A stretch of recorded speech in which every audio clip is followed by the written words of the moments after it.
The film begins with Sister Junia entering a severely damaged house. A boy named Hee-joon is possessed there. A demon has taken control of him. A priest had previously attempted to perform an exorcism but failed, likely due to the demon's overwhelming power. As soon as Sister Junia arrives, she notices a priest standing still with a sword stabbed into his shoulder. His assistant appears terrified. To take control of the situation, Sister Junia decides to perform the exorcism herself, despite knowing it is illegal for a Catholic nun. A special pig is also brought, in which the demon can be imprisoned and destroyed. Sister Junia pours holy water on Hee-joon and instructs the assistant to ring the church bell. She then grabs Hee-joon's head and begins her prayers. Prayers cause great pain to the demon inside Hee-joon. Blood starts oozing from his ears. Despite the pain, the possession remains. Sister Junia continues praying and asks the demon to reveal its name. Instead of responding, the demon threatens her, saying she will not see the next spring and will face a horrific death. Blames priests and nuns like her for imprisoning demons in hell and vows that this will no longer continue. Sister Junia persists in her prayers. Eventually, Hee-joon falls unconscious. She realizes he is only temporarily under control and the possession isn't over. Hee-joon is admitted to the church hospital. His mother informs the doctors that her son is possessed. However, Father Dr. Paolo does not believe in possession or exorcism. He considers it a psychological disorder and diagnoses Hee-joon with multiple personality disorder and aggression. Hee-joon insists that he is possessed. She reveals that multiple exorcisms have already failed, and only Sister Junia managed to handle the situation. Dr. Paolo, who is also a priest, is shocked because Catholic nuns are not permitted to perform exorcisms. Later, the church management calls Sister Junia for questioning. She defends her actions, explaining that the situation left her no choice. She recommends calling Father Kim and Father Joy, both experienced exorcists, as Hee-joon is possessed by multiple demons, one of which is extremely powerful and refuses to reveal its name. However, no one takes Sister Junia seriously. She meets Father Andrea, who previously failed to exorcise Hee-joon. He explains the entire case and gives her Hee-joon's haunted drawings, entrusting her with the responsibility of completing the exorcism. As Sister Junia leaves, it becomes clear that Father Andrea himself is now possessed. In Christian belief, if a priest fails an exorcism, evil entities may possess them instead. Sister Junia approaches Dr. Paolo again to seek permission for the exorcism. He refuses, not believing in demonic possession. She recites Bible verses and tries to convince him, but he remains firm, stating that as long as Hee-joon is his patient, no exorcism will be allowed. Junia leaves, vowing to save Hee-joon and perform the exorcism no matter what. Hee-joon's mother is harassed by people demanding money. She even hears someone say that just like her husband died, her crazy son will die too. Devastated, she sees Hee-joon one last time, then jumps from a window, committing suicide. A crowd gathers, including Dr. Paolo, his assistant Dr. Michaela, and Sister Junia. Near the body, Sister Junia hears strange demonic voices. She senses negative energy, a special power she possesses. She recites some verses and tries to get rid of these negative energies. Sister Michaela notices her doing so. Later at night, she visits Dr. Michaela, who is also a nun. Sister Junia reveals her ability to sense evil energies and tells Michaela that Hee-joon is truly possessed. She invites Michaela to help with the exorcism and says that she might also be a demon spawn just like her. Demon spawn are the children whose mothers were possessed during or before pregnancy. These children inherit some demonic energy and gain supernatural powers, often becoming shamans capable of protecting others from possession. However, Michaela never became a shaman. She became a nun and later a doctor, serving at the church hospital. She hides her identity, but Sister Junia recognizes her because they are alike. Michaela becomes upset upon hearing this. As she is about to leave, Sister Junia presents Hee-joon's case history and requests guidance on how he can be treated. Dr. Michaela returns home, bringing everything with her. At home, she takes out her tarot cards, revealing her ability to see the future. During the reading, she receives a strange vision. She sees many gods dead. She draws 2 tarot cards. One represents a demon and the other represents the High Priestess. The sight triggers flashbacks from her past. In the past, Michaela used to read tarot cards with her sister. Both were demon spawns. Michaela's mother had been possessed, and later the demon entered her sister. Despite many treatments, her sister dies, and ever since, her soul haunts Michaela. She frequently experiences terrifying visions that frighten her deeply. Although she receives treatment for this fear, but the visions don't go away. Even now, these terrifying visions disturb her again and she wakes up scared. Her phone rings. It is Sister Junia. Sister Junia tells her that she knows about the nightmares because she can sense evil forces. The next day, Sister Junia convinces Michaela to join her in taking Hee-joon to a shaman for an exorcism. They take her to a woman named Hee-joon, a former nun and fellow demon spawn who became a shaman due to her powers. Hee-joon begins the ritual, known as a water ritual. Hee-joon must be submerged in water. Many animals are also part of the ritual, meant to absorb the demons from Hee-joon, and by killing these animals the demons could be destroyed. However, the demons turn out to be much more powerful than expected.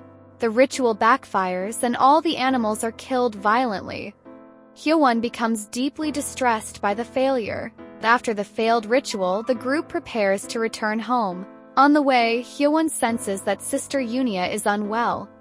In truth, Sister Junia has cancer, and Hee-joon senses that her end is near. She advises Sister Junia to take care of herself. They all return to the church. There, Dr. Paolo scolds Dr. Michaela for taking Hee-joon for an exorcism without permission. He questions her sanity and denies the possibility of possession, claiming it to be just a mental disorder. He reminds Michaela of her own history, how she was treated for similar issues 17 years ago after arriving at the church hospital, and how her disturbing visions stopped. Michaela quietly responds that the visions still haunt and frighten her. As she leaves Dr. Paolo's office, she meets a woman who cheerfully says she is going to be with her son. The next moment, the woman's body becomes lifeless and vanishes. Scared, Michaela gets her room only to find out that the woman just died. Troubled, Michaela returns home, still haunted by her visions. She realizes that this unrest is due to not helping Hee-joon. She calls Sister Junia and agrees to assist in Hee-joon's exorcism. Together with Dr. Paolo, they prepare to bring Hee-joon into the church for the ritual. The exorcism of Hee-joon begins at the church. Sister Junia first sprinkles holy water on him, which enrages the demon inside. The demon grabs Sister Junia's throat, and then also attacks Dr. Paolo. Michaela, unable to think of anything else, strikes Hee-joon with a chair, which briefly weakens the demon. Hee-joon regains consciousness and starts crying, pleading with Junia to save him, saying the demons want to kill him and he doesn't want to die. The exorcism attempt fails, and Hee-joon is taken back to the hospital. Later, Sister Junia and Dr. Michaela sit together, and Junia says that they must know the demon's name in order to perform a successful exorcism. Without the name, the ritual cannot be completed. Michaela performs a card reading in front of Junia and reveals that they also need a third person for the ritual. Sister Junia and Michaela try to contact 2 expert priests for help, but they are too busy hosting a religious event. However, the priests give Junia full responsibility for the exorcism, acknowledging her authority. Till they need the demon's name. The father hints that the demon's name might be related to an animal. Michaela states that they will also need the key of heaven for the exorcism, but obtaining it is not easy, as it is sacred in Christianity. Sister Junia then visits Hee-joon again to ask for help, but Hee-joon refuses this time, saying the matter is out of her hands and that the upcoming lunar month will make the demons much stronger. Back at the church, the management grants Sister Junia unofficial permission to perform the exorcism, on the condition that Dr. Paolo must also be present. Sister Junia objects, stating that Dr. Paolo doesn't even believe in exorcisms. But the father insists, saying it's the rule and that he himself will also join the ritual. Sister Junia then requests the key of heaven but is told she cannot have it, and if she tries to take it unofficially then all her authority will be ended. Fortunately, the next day the management provides the key of heaven as well, but on one condition, that the demon is sent to hell in a single attempt, even if Hee-joon does not survive. The exorcism begins. Dr. Paolo, being a priest himself, blesses them and Junia begins her prayers. Initially, the prayers seem ineffective because the demons have grown stronger, but she continues praying. The demon starts insulting Junia, revealing that it was inside her mother when she was born, confirming that Junia is a demon spawn. The demon refuses to reveal its name. Junia calls the demon weak and alone, but it reveals that it is not alone and possesses the combined power of many demons. Says it waited 233 years to come into the world and returns every year to claim victims. It has already killed 292 children, and it seeks to destroy all children in the world. Purpose of telling these things is not to scare her but distract her from the exorcism. While Junia listens, the demon causes chaos in the room, toppling a cupboard onto her. Michaela panics and asks what to do. Junia requests the key of heaven and resumes her prayers. Even this time, the effect remains limited. Side, Hee-joon's assistant deacon arrives and begins a ritual to drive away the demon. Junia asks Michaela to open the door so the sounds of the ritual can reach inside. The shamanic ritual agitates the demon. Hee-joon's body turns black. The demon retaliates by attacking Deacon with flying objects. He remains firm and continues the ritual, which gradually weakens the demon. Amidst the chaos, Junia offers the demon a deal. She promises to let it enter her body if it reveals its name. The demon agrees and tells her its name. Junia then commands the demon to leave Hee-joon and enter her body. As the transfer begins, she sees a vision where she and Hee-joon are in the spiritual world, and Hee-joon thanks her. Meanwhile, chaos erupts, things break, fire spreads as the demon enters Junia. Weakened, Junia tells Michaela to take Hee-joon to the church and ring the church bell 3 times so loud that she can hear it. Michaela asks why Junia won't come with them. Junia shows that she has already absorbed the demon. Heartbroken, Michaela and the others leave quickly. Before reaching the church, they are blocked by demonic rats that have caused a traffic jam. Michaela and Deacon rush with Hee-joon toward the church. Hee-joon is too weak to walk, so Deacon tells Michaela to go on alone. Michaela reaches the church and rings the bell 3 times.